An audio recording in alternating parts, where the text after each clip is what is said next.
Romanos capítulo 12, versículo 1. O livro de Romanos é um livro interessante. Se é um livro que fala o que é o Evangelho, é o livro de Romanos. Se é um livro que trata sobre fé e graça, é o livro de Romanos.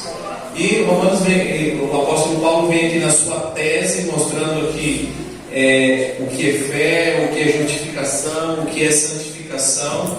E no capítulo 12, ele faz um chamado aos irmãos, e ele começa dizendo assim: rogo-vos, pois, irmãos, pelas misericórdias de Deus, que apresenteis o vosso corpo por sacrifício vivo, santo e agradável a Deus, que é o vosso culto racional.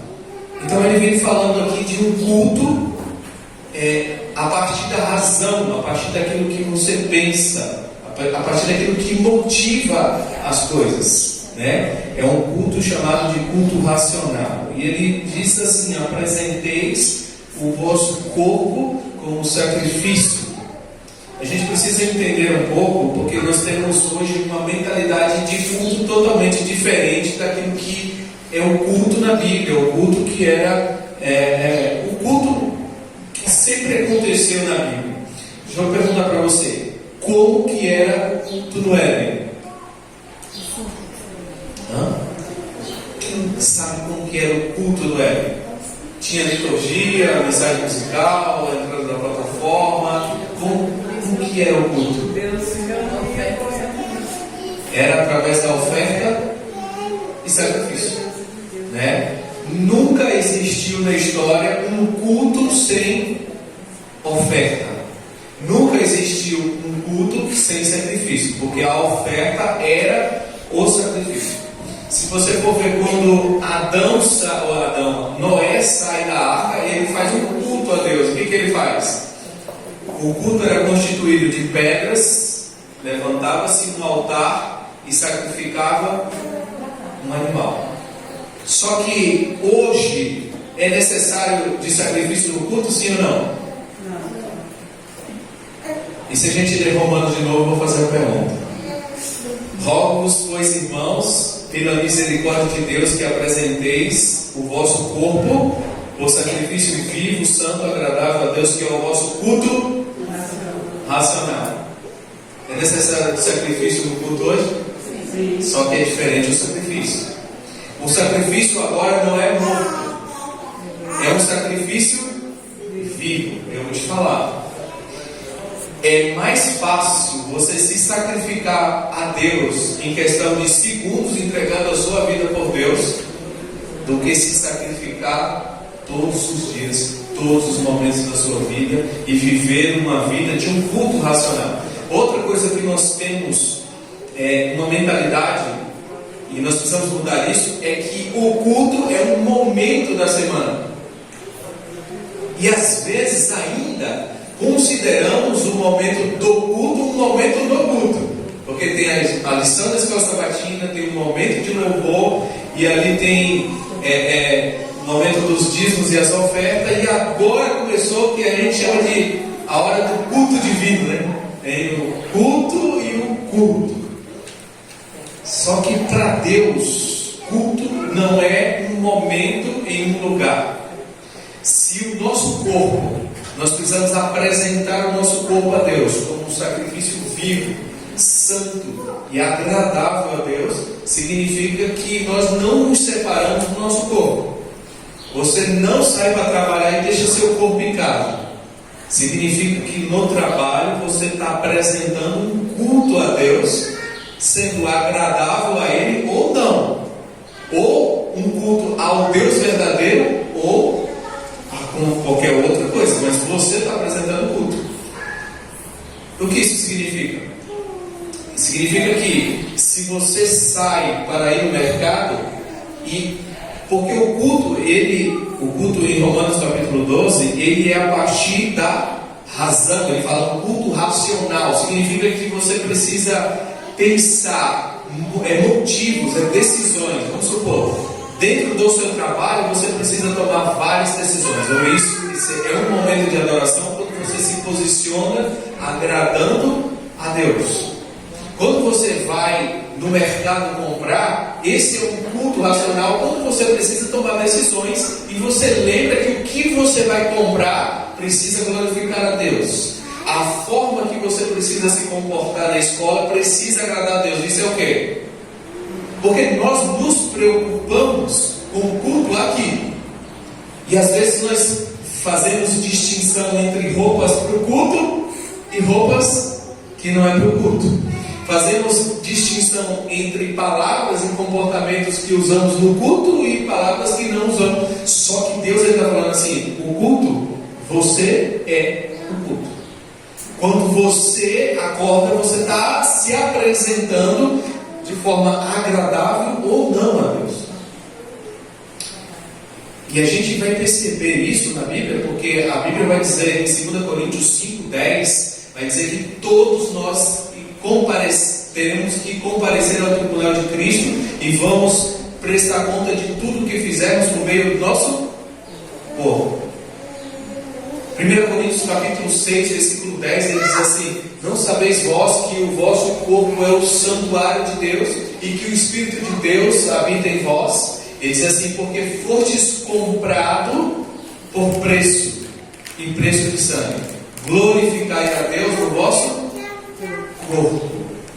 1 Coríntios capítulo 10, versículo 31, ele vai dizer assim: quer comais, quer bebais, ou façais qualquer outra coisa, façais para a glória. Então, todos os momentos Deus está esperando a glória, portanto você está oferecendo um culto a Deus. A hora que você sai, então aquilo que você não pode usar aqui dentro, você não deveria usar lá fora. Agora existe sim uma tradição, vamos supor, existe uma roupa específica que nós usamos para pregar e para se apresentar aqui dentro como um meio de organização, que é importante. Agora, quando se trata daquilo que agrada a Deus, aquilo que nós não podemos usar aqui dentro, nunca deveríamos usar lá fora, porque você está prestando um culto de adoração a Deus. Por que eu estou falando isso? Porque a Bíblia diz que tudo que você faz é espiritual, sim ou não? Existe diferença entre a sua vida, nós fazemos essas dicotomias, tricotomias, fazemos separação entre vida espiritual, vida financeira. Irmãos, orem pela minha vida financeira, orem pela minha vida espiritual. É o pior erro que a gente pode fazer: orem pela minha vida espiritual. Não tem como alguém orar pela sua vida espiritual, porque a vida é espiritual. Por que a vida é espiritual? Romanos, na verdade João capítulo 4, versículo 24, diz assim: Deus é Espírito, e convém que os seus adoradores o adorem em espírito e em verdade. E Satanás também é espírito, porque se você colocar Romanos capítulo 6, versículo 12, ele diz que nós guerreamos contra os espíritos que dominam nos lugares, mas a nossa luta não é contra nem carne nem sangue, mas contra quem? Contra o Espírito. Então o mundo é espiritual. Significa, se você vai para a academia, isso é espiritual. Se você anda de bicicleta, isso é espiritual. Por que espiritual? Ou você está fazendo para a glória de Deus, ou em algum momento você está roubando a glória que é dele e dando a um outro Deus. Então o Romano está chamando a atenção assim: rogo, irmãos. Ele está dizendo assim: por favor, irmãos, pelas misericórdias de Deus. Não há como acontecer coisas diferentes se não for pela misericórdia de Deus. Pela misericórdia de Deus, apresenteis o vosso corpo como sacrifício vivo, santo e agradável. Significa que precisamos ter um cuidado especial com a saúde do corpo e tudo aquilo que fazemos no bem do corpo. Significa que o seu trabalho é espiritual, a sua vida matrimonial é espiritual, a sua sexualidade é espiritual. Por incrível que pareça, que às vezes as pessoas fazem separação entre espiritual e não espiritual. Ou seja, ou você está glorificando a Deus, o que você está fazendo está sendo aceitável, agradável diante de Deus, ou não. Isso me leva a entender uma coisa que é muito importante. O cuidado do seu corpo é você apresentar a Deus algo melhor. Se é agradável, imagina como que era o sacrifício no tempo, nos tempos antigos. O sacrifício e o culto, na verdade, era composto pelo sacrifício, onde você teria que pegar o animal, teria que ser o quê? Um animal primeiro. O que esse animal teria que ser? Puro. Tinha que ser um animal limpo. Depois esse animal ia precisar ser o melhor. Teria que ser, na nossa compreensão, perfeito. E esse animal, ele era apresentado e Deus dizia como que era a aceitação, que ele queria daquele animal. Tem alguns sacrifícios que ele manda separar a gordura, outro ele manda separar alguns órgãos ali. Então Deus define como que é o culto e como que deve ser. Então nós entendemos uma coisa: esse corpo que você tem, que você usa, não é seu. Nós não somos de nós mesmos. Portanto, precisamos tratar o nosso corpo de forma diferente. Então, qual que seria o propósito de você mudar a sua alimentação? O que seria o propósito de você mudar a alimentação? O propósito principal para você mudar a sua alimentação e cuidar da sua saúde seria o quê? Agradar a Deus. Exatamente.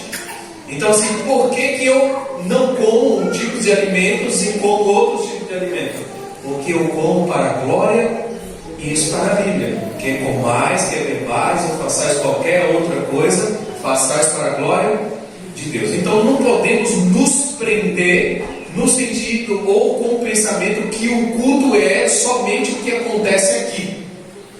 Aqui é um momento de um culto congregacional. O que é a diferença desse? Porque você vive um culto individual e agora você está vivendo um momento de um culto coletivo, onde há vontade de Deus. Ele diz assim, que é necessário que congreguemos, não deixemos de congregar.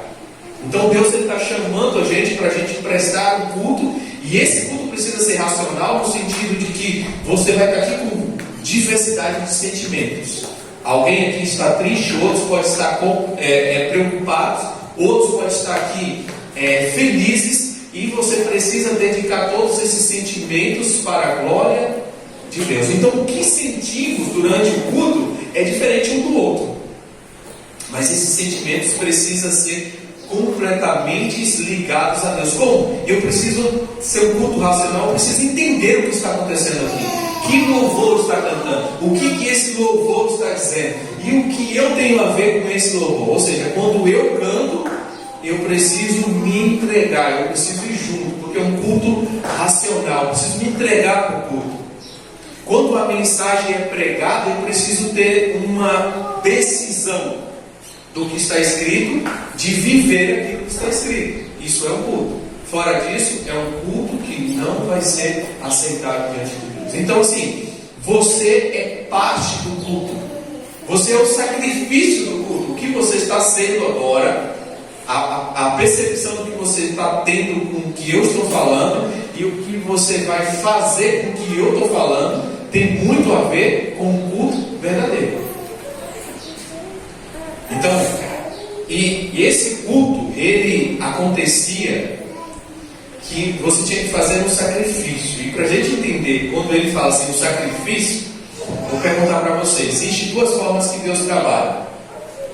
Deus trabalha com a gente, e Ele pode fazer isso, porque Ele é todo poderoso, dono de tudo. Ele trabalha com a gente na forma de troca. Ele olha para Abraão, Gênesis capítulo 17, e diz assim: Abraão, sai da tua casa, da tua parentela, e te colocarei, ou te darei o quê? Terra, e te darei filho. Isso é um sacrifício ou uma troca? É uma troca. Deus está falando, você deixa sua casa, deixa sua família, e eu te dou terra e te dou filhos. Isso é uma troca.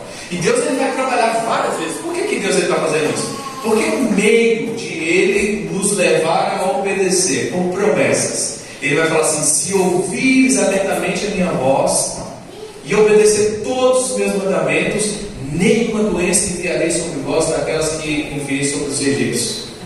É o que? Uma troca ou um sacrifício? Você obedecer aqui. Você obedece porque Ele está te oferecendo algo. Chega um momento que Ele fala assim: ó, se eu guardar todos os meus mandamentos, seguir todos os meus estatutos, será bendito a tua entrada, bendito a tua saída, bendito o fruto do teu ventre, te colocarei como cabeça e não como cauda. Isso aqui é o que? Sacrifício ou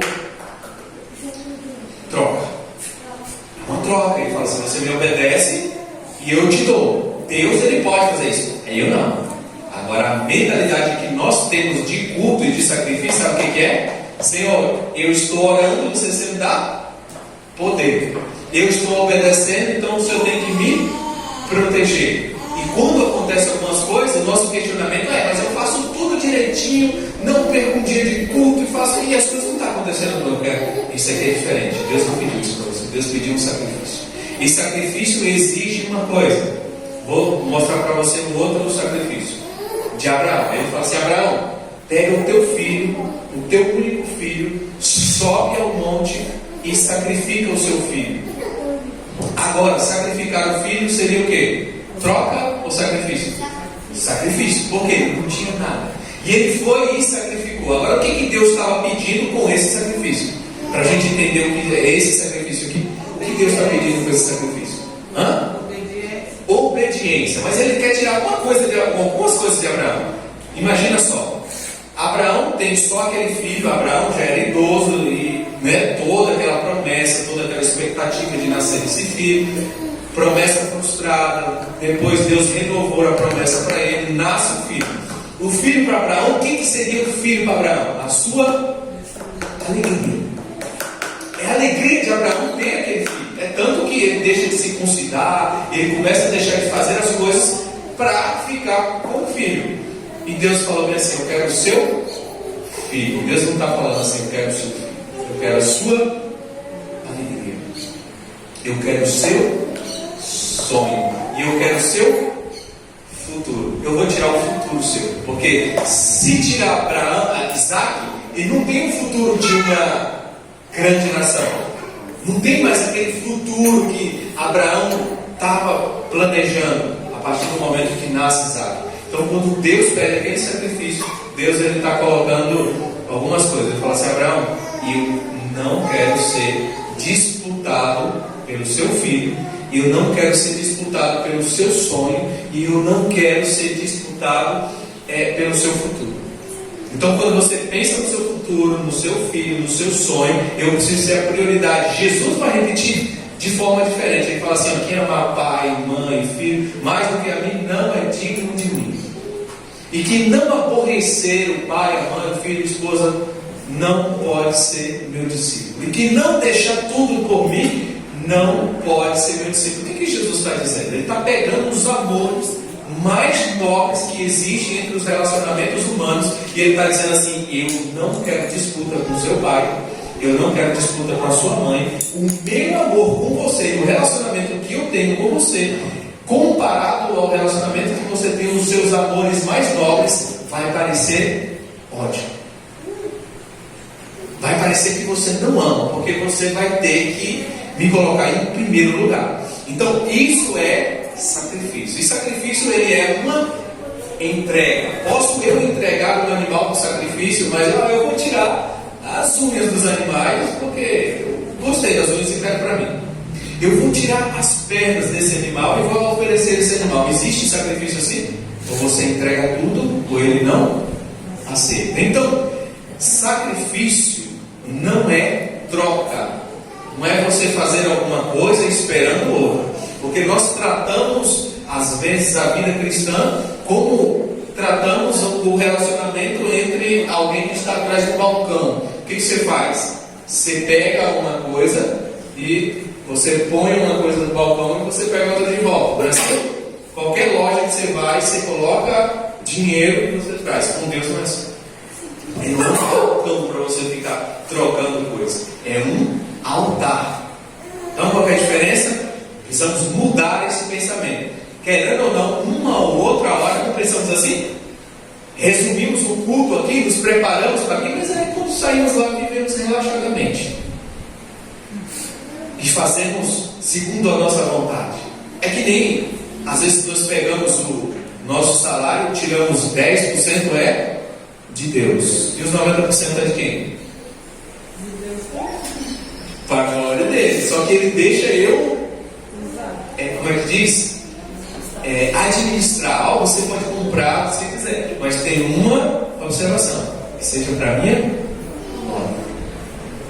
Você pode usar do jeito que você quiser, mas esses 10% é dele, é separado para ele, ele determina para o que vai usar aquilo ali. Então Deus está nos chamando para viver uma vida de adoração, uma vida de sacrifício vivo. Você precisa ser um sacrifício vivo, agradável, que é o vosso culto racional. Esse é o culto individual. Mas para que esse culto aconteça, é necessário acontecer uma coisa. Ele continua dizendo assim, capítulo 12, versículo 2: e não vos conformeis com este século, mas transformai-vos pela renovação da vossa, para que experimenteis qual seja a boa, agradável e perfeita vontade de Deus. Ele fala assim, você só vai ser um sacrifício vivo, santo e agradável a Deus quando você viver diferente do mundo. Ele fala assim, não se conforme com isso aí. E hoje nós vivemos uma geração complicada. Por que é uma geração complicada? Sempre existiu isso, mas a nossa geração hoje parece que ela está mais difícil, no sentido de conformidade com o que está acontecendo. E porque todas as mídias e todas as estratégias satânicas, ele vem nos levando a nos conformar com o que está aí. E um filósofo chamado Bauman, ele chama essa geração de geração líquida. Ele diz assim, por que é geração líquida? Porque ela se adapta em todo espaço e se conforma.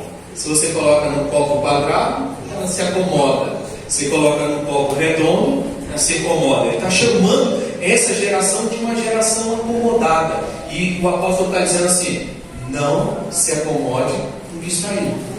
Se o mundo está vivendo um relacionamento com Deus de troca, ou, na verdade, o mundo não, a mentalidade da igreja que está sendo do mundo, quando nós nos conformamos com o que está aí. Ele está dizendo assim, não se conforme, transforme. E como que acontece essa transformação? Pela renovação da vossa mente. Então o culto tem que ser racional, porque precisa ser aqui.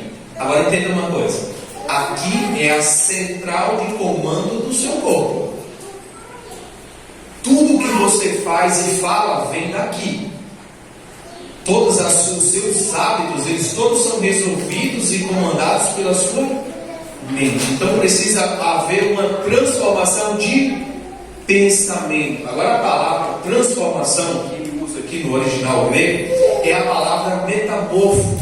E essa palavra metamorfo origina uma palavra que você conhece, chamada metamorfose. Quem conhece essa palavra metamorfose? A palavra metamorfose é conhecida. E quem conhece o processo metamorfo, o processo da metamorfose?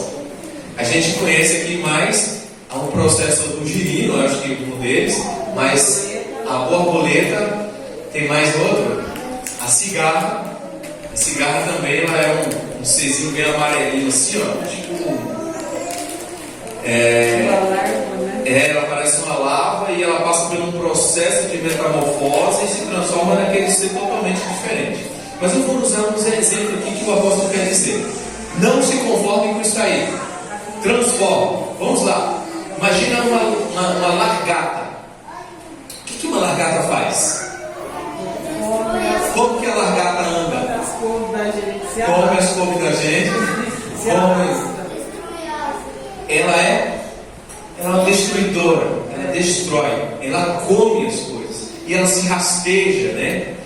Aí a largata entra no casulo e entra nesse processo que chamamos de metamorfose. Nesse processo é um processo doloroso, onde ela precisa desfazer de tudo que ela aprendeu, a forma física, a forma de comer, a forma de andar, tudo ela vai ser aprendido novamente. O apóstolo está dizendo assim: você precisa passar por esse processo, essa transformação que é na sua mente. Você precisa, é um processo dolorido. E você sabia que a igreja é o casulo onde você entra para passar por essa transformação? Por isso não pode faltar um dia de culto. Por isso nós precisamos estar aqui, porque tudo é preparado para a transformação do ser humano. A igreja é o instrumento de Deus para a transformação dos seres humanos para o céu. Foi o meio que ele escolheu. Então, esse culto congregacional é um momento de reunir aquele tanto de gente que está no processo de transformação. E isso é um processo, não é assim. Esse processo de transformação é interessante pelo seguinte: a borboleta ela rastejava, ela era uma destruidora, mas depois que ela passa pelo processo metamorfo, ela surge um ser diferente. Ela se veste diferente, ela come diferente, e ela anda diferente. Ela agora voa. Ela acaba com as plantas? Sim ou não? Pelo contrário, ela gera vida, porque ela que fertiliza as plantas. Quando ela pega o néctar de uma flor, o néctar de outra, e vai fazendo fertilidade, ela gera vida. O apóstolo está dizendo assim, para vocês oferecer um culto santo, separado e agradável a Deus, precisa haver uma transformação na sua mente. Que transformação é essa? É uma metamorfose. Você precisa ser totalmente diferente daquilo que você nasceu. E Jesus vai repetir isso: você não nascer da água e do Espírito, você não pode ver o reino, você não vai achar a porta. Se você não nascer da água e do Espírito, você não pode herdar o reino de Deus. Então, esse processo precisa acontecer. Esse processo, ele é o processo de uma vida, mas precisa entrar no casulo e haver essa transformação. Como que acontece essa transformação? Para eu receber a boa, agradável e perfeita vontade de Deus. Quem quer? Deixa eu perguntar aqui. Quem quer receber a boa, agradável e perfeita vontade de Deus? Todos nós. Não tem como receber a agradável e perfeita vontade de Deus se não passarmos pelo esse processo de transformação. Primeiro o processo, depois experimenta, né? Com Deus ele sempre é uma troca, mas da minha parte é uma entrega, porque eu não estou na condição de troca. Não estou na condição de troca. É seu, toma, eu me entrego a ti. Como que você vai trocar uma coisa que não é sua? Não tem como. Então, a nossa parte é entrega. Então, quando você se entrega, como que começa esse processo? Vai lá, Colossenses capítulo 3, versículo 1.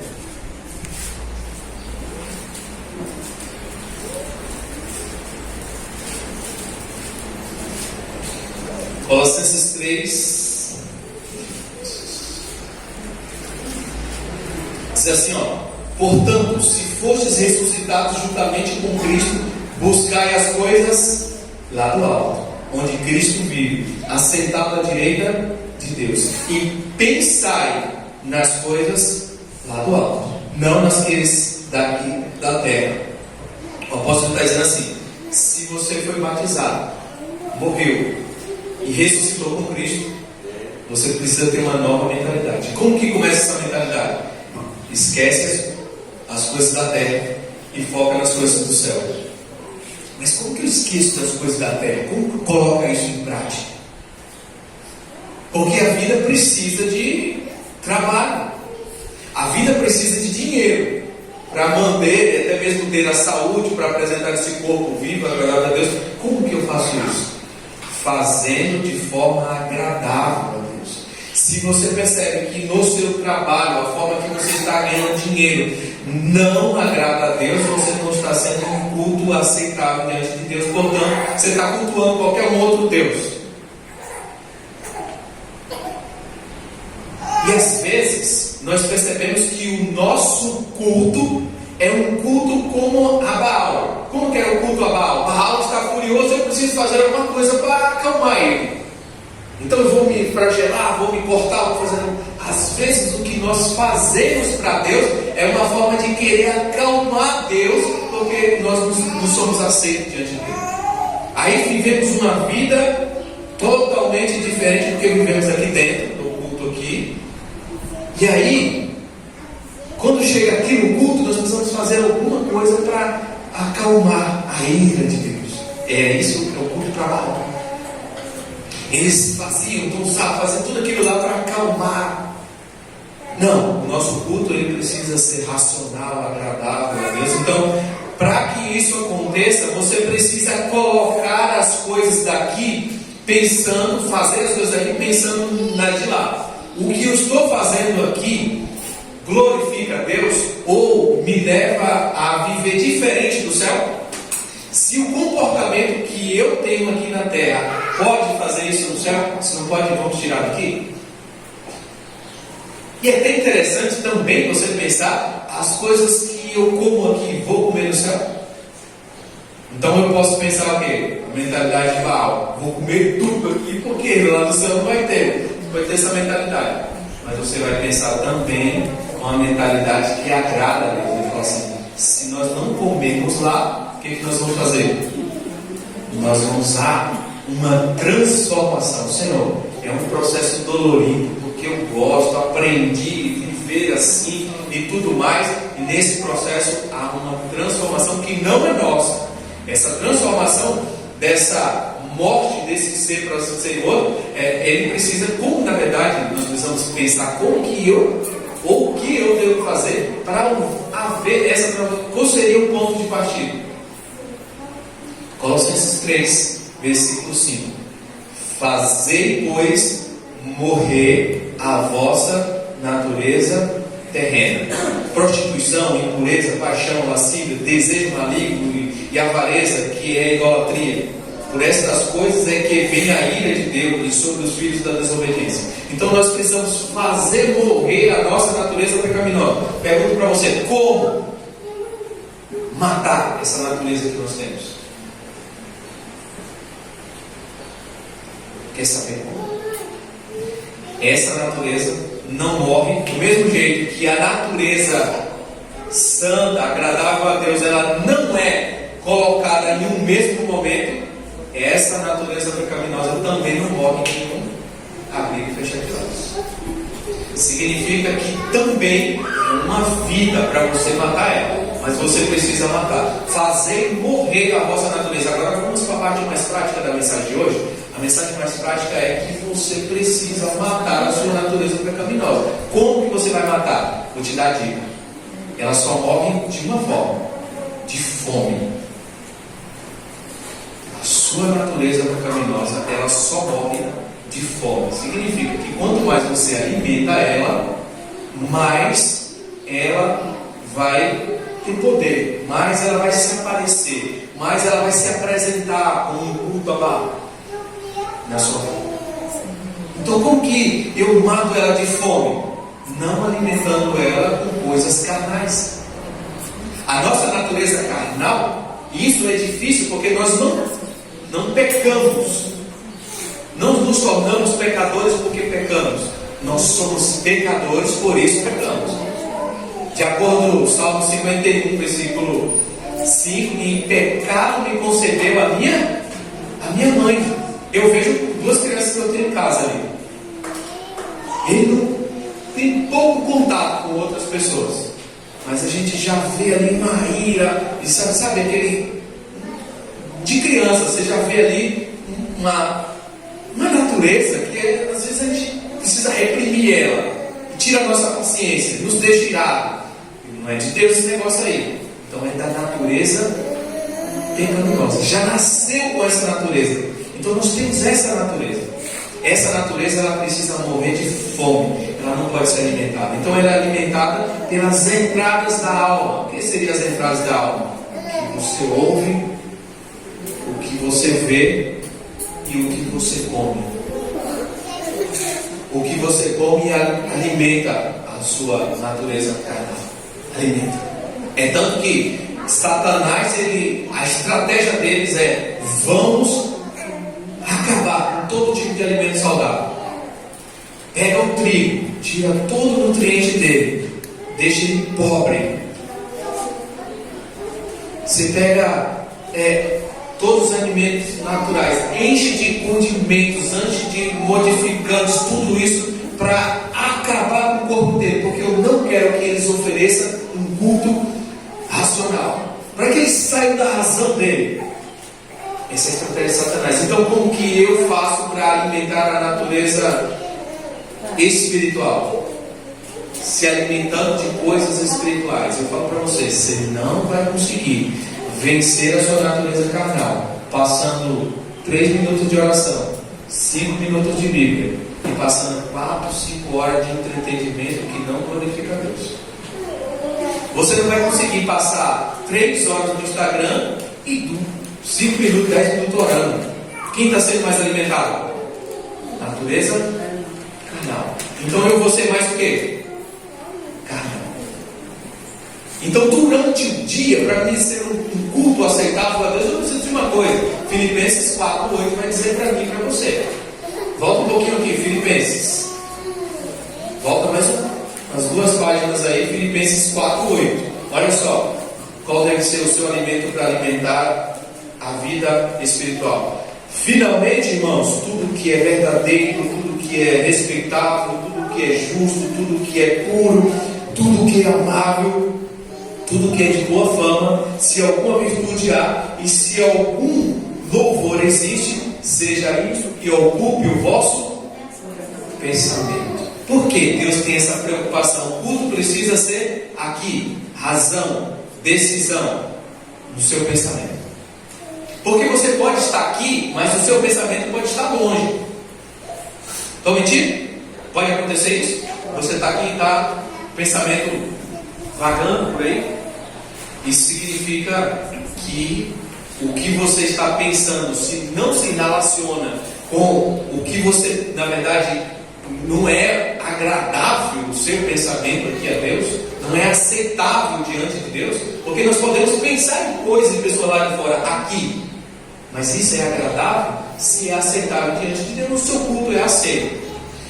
Pasme, Deus não vai aceitar um culto, um sacrifício defeituoso, ou ainda que seja o melhor que você pode dar, se não for o que ele pediu, ele não vai aceitar, porque é assim na Bíblia. Caim trouxe o melhor da terra, Deus aceitou? Não, ele aceitou o sacrifício, porque o sacrifício estava envolvido em entrega. Então, tudo que é bom, tudo que é agradável, tudo que é perfeito, aplica isso, grava isso, sei lá, grava na sua mente, escreve lá no para-choque do seu carro, borda no pano de prata na sua casa, escreve na parede tudo que é bom, tudo que é aceitável, tudo que é de boa fama, se alguma virtude há, que isso ocupe o meu pensamento, porque é no pensamento que eu estou cultuando a Deus. Quando você vai assistir uma série, um filme, tudo que é bom, tudo que é agradável, tudo que é perfeito, se alguma virtude há, não tem? Tira. Tem, porque se não tem, você está alimentando a natureza carnal. E se tem, tudo que é bom, agradável, perfeito, você está alimentando a natureza espiritual. Agora, como que eu posso oferecer esse culto e ser esse sacrifício que Deus pede? Primeiro, volte um pouquinho em 2 Coríntios. 2 Coríntios, capítulo 3, versículo 18.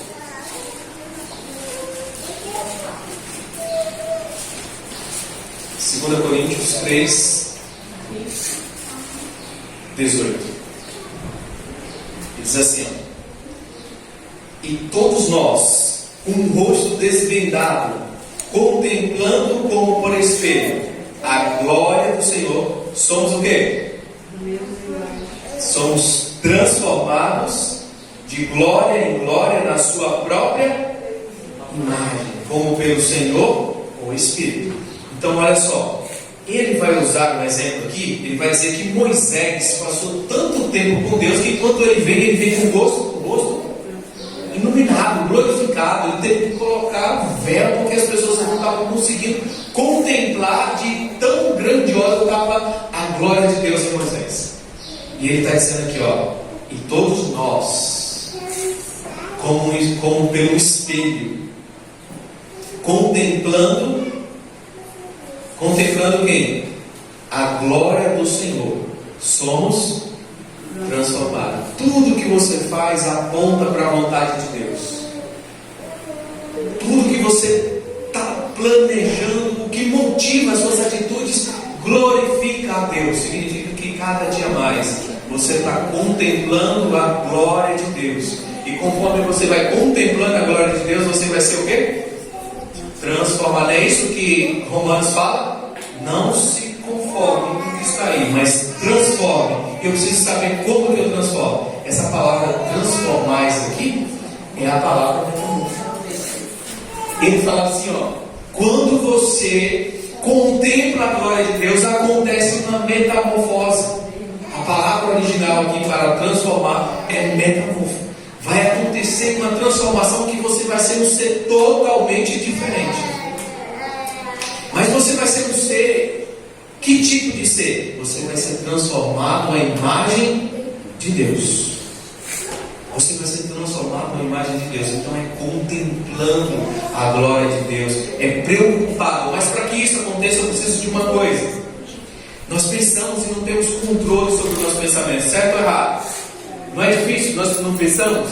E eu vivo numa luta contra pensar, falar mal, ou sei lá, qualquer coisa sobre alguém, sobre Deus.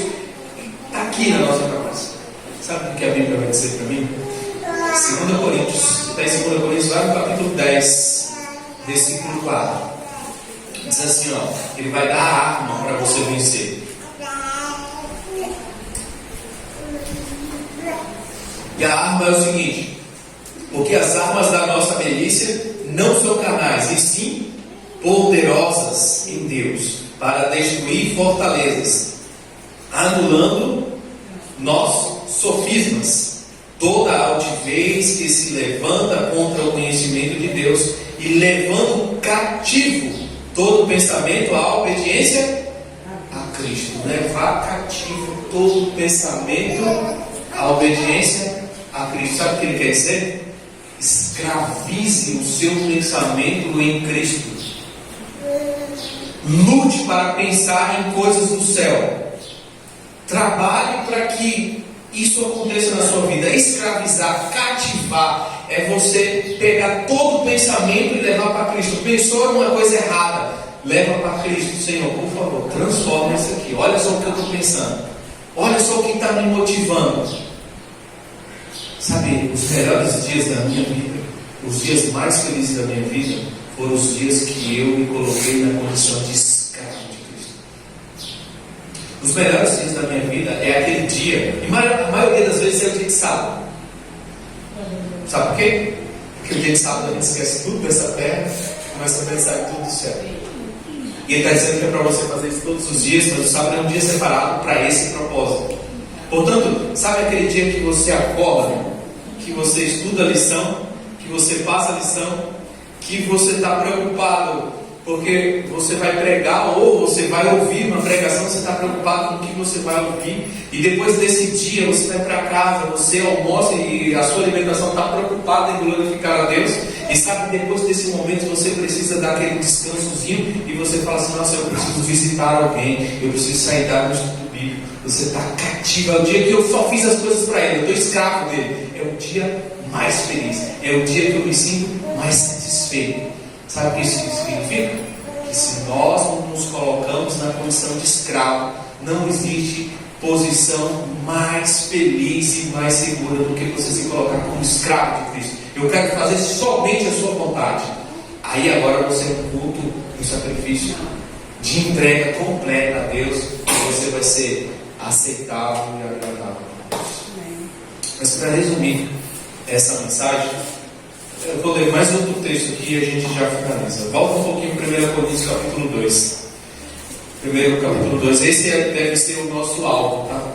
Capítulo 2, versículo 15. Esse tem que ser o alvo da nossa vida. Capítulo 2, versículo 15 diz assim, ó: porém, o homem espiritual julga todas as coisas, mas ele mesmo não é julgado por ninguém. Pois quem conheceu a mente do Senhor, que a possa instruir? Nós, porém, temos a mente de Cristo. Quem está falando aqui é uma pessoa que passou pelo processo metamorfo. Ele passou pelo processo, ele era um destruidor. Ele perseguia os cristãos, eles matavam os cristãos e colocava eles em prisão. Mas em um momento, ele contemplou a glória de Deus e continuou contemplando, de glória em glória, ele virou um grande pregador do Evangelho, totalmente diferente de um destruidor do Evangelho. Ele agora gera vida, ele agora anda diferente, ele se comporta diferente, ele considera tudo que ele tinha. Ele falou judeu de judeu, da tribo de Benjamim, em respeito da lei fariseu. Ou seja, eu fazia tudo segundo a lei, considerei tudo isso como lixo pela sublimidade de Cristo. E agora qual é o benefício que ele está tendo? Eu tenho a mente de Cristo. Eu não penso mais como aquele Apolo ou Paulo que era antigamente. Eu tenho uma mente de Cristo. E isso aqui é o propósito de Deus para mim e para você. Ter a mente de Cristo.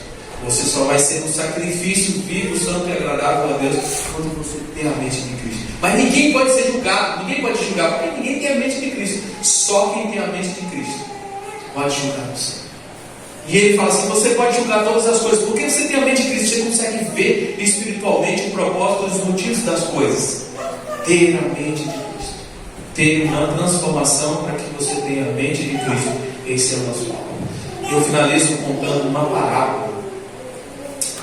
Uma fábula que eu vou usar como parábola e resumir tudo isso que eu falei para você. Certo momento eu me deparei com uma fábula de Esopo e ela conta a história de um lobo. Esse lobo, ele tinha um sonho. Qual era o sonho do lobo? Era ser ovelha. E ele começa a admirar as ovelhas de longe, vai se aproximando, estudando a vida das ovelhas, e ele começa a perceber que as ovelhas não uivavam. As ovelhas, ela balia. E ele começa a treinar, ele começa a aprender, ele começa a balir também. Ele começa a olhar as ovelhas comendo, e viu que elas não comiam carne. E ele agora também passa a comer plantas, matos, como as ovelhas.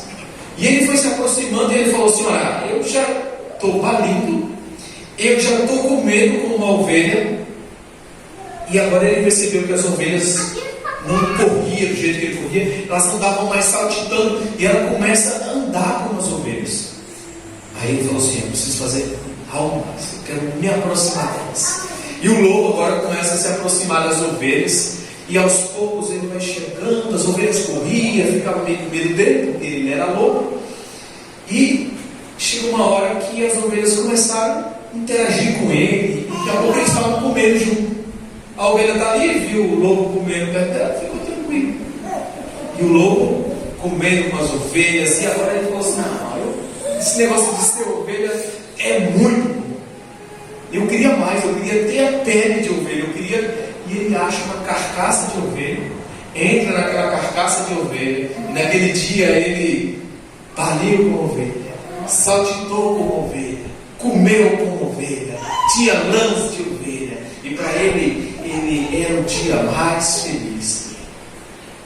Que coisa boa ser ovelha, estar no meio das ovelhas. Mas chega um dia onde a lua estava bem crescente, e a lua começou a encher, e fica aquela lua forte, e aquele lobo olha para aquela lua e fica tentado a uivar, e ele colocava a pata na frente dos olhos e se escondia para... A lua estava tecendo uma tentação tão forte para ele, que chegou uma hora que ele pôr a pele de ovelha, correu estrada fora, e ele uivava. Ele matou, ele comeu carne, ele fez tudo aquilo que ovelha não fazia, fazia tudo aquilo que lobo fazia. O que vos parece isso, irmãos? Queridos, se todas as vezes que a tentação bate forte e você sai correndo, se lambuça todo o pecado, você é louco, você não é. Você ainda não tem a mente de Cristo. E você precisa de algo. O que você precisa? Você precisa de uma transformação de mente. Porque muitas vezes nós transformamos a roupa, transformamos a comida. Deus não vai ser glorificado pela tonelada de soja que você come. Deus não vai ser glorificado só pelo seu jeito de andar. Eu preciso ter uma transformação na central de comando. Por isso que o texto ele fala assim, transformado a imagem semelhante do Senhor pelo Espírito. Você precisa do Espírito habitar na central de comando do seu corpo. E tudo que você vai fazer é guiado pelo Espírito. Glorifica a Deus e você é um sacrifício completamente entregue e glorifica a Deus em tudo. Querido, se você é louco, só uma coisa para você. Só o único jeito de ser ovelha: morrer e nascer de novo. Muitos de nós já nascemos da água, mas ainda não nascemos do Espírito. E Jesus tem um contato com alguém assim. Ele chega para Nicodemos, e Nicodemos era religioso, ele fazia tudo certinho. Ele estava na igreja, ele já tinha roupa de ovelha, ele já comia com as ovelhas, ele já balia com as ovelhas, ele fazia tudo. E Jesus olha assim e fala assim: não dá para a gente conversar, porque a sua mente não entende a minha mente. Se você não nascer da água e do Espírito, você não vai entender as coisas de ovelha. Você não vai ver o reino do céu, Nicodemos. Se você não nascer da água e do Espírito, você não pode ter uma revelação de mente. Que Deus abençoe você, para que esse seja o alvo da sua vida. Eu quero ter a mente de Cristo. Eu quero ter o mesmo sentimento que houve em Cristo Jesus. Amém?